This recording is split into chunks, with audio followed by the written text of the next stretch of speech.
তো আলহামদুলিল্লাহ ইতিমধ্যে সৌদি আৰবত ঈদৰ জোন দেখা গৈছে এজন মুছলমান হিচাপে আপুনি আলহামদুলিল্লাহ লিখিব আৰু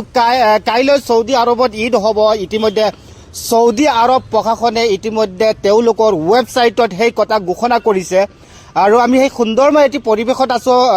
হুজাই জিলাৰ আটাইতকৈ যিখন সুন্দৰ এক ঈদগাহ ময়দান তেওঁলোকে সজাই পৰাই তুলিছে তাতে আছো আৰু সেই দৃশ্যাংক আপোনালোকক দেখুৱাইছো এজন মুছলমান হিচাপে এই মুহূৰ্তত আপুনি আলহামদুলিল্লাহ লিখক বা আপুনি এবাৰ মাশাআল্লাহ লিখক কাইলৈ সৌদি আৰবত ঈদ হ'ব আৰু সোমবাৰে হ'ব ভাৰত পাকিস্তান বাংলাদেশৰ পৰা আদি কৰি এই আমাৰ যিখন এই আমাৰ ভাৰতবৰ্ষৰ লগত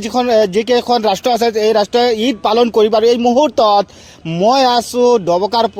পুৰাণ বজাৰ যিখন ঈদগাহ ময়দান আৰু সজাই পৰাই তুলিছে তেওঁলোকে আৰু সেই দৃশ্যাংক মই যদি ওপৰৰ দৃশ্যাংক আপোনালোকক দেখুৱাওঁ এই মুহূৰ্তত মোবাইলটো যদি অকণমান মই ৰানিং কৰি আপোনালোকক দেখুৱাওঁ কিমান সুন্দৰ এটি দৃশ্যাংক আপোনালোকে চাওক এবাৰ আৰু এয়া চাওক সজাই পৰাই তুলিছে আমি বৰ্তমান ডবকা পুৰণা বজাৰ ঈদগাহ ময়দানৰ পৰা সেই দৃশ্যাংক আপোনালোকক দেখুৱাই আছোঁ চাওক আপোনালোকে এটি দৃশ্য মই আপোনালোকক দেখুৱাই আছোঁ